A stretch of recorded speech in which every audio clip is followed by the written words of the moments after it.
Okay, demo lang natin kung paano ang pag-set ng stop loss sa ating OctaFX kapag naka-mobile po kayo.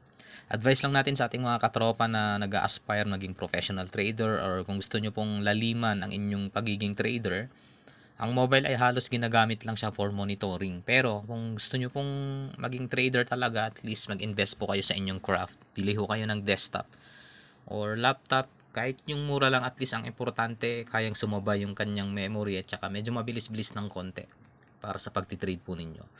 Okay? So dito po sa trading natin, nandito po yung mga naka-open po ninyo na mga order. Dito po sa order, tap nyo po yan. And then dito po sa pencil, yan. Yung pencil na yan, tap nyo po yan. And then i-tap nyo po yung stop loss, magpapakita po yan. And then pagka sasabihin naman ng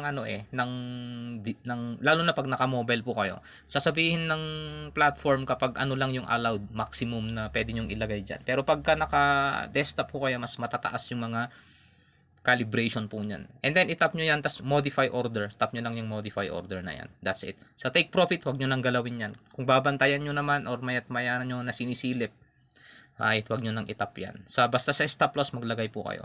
Okay? Ano pa yung pwede nating sabihin? Dito po sa ating signal, balik-balikan nyo lang po ito. At least every 3 or 4 hours or 6 hours para makita nyo yung pinaka-confirmation sa signal na binabato. The rest, yung 30 minutes time frame signal natin, makikita nyo naman na doon. Okay, sana nakatulong guys.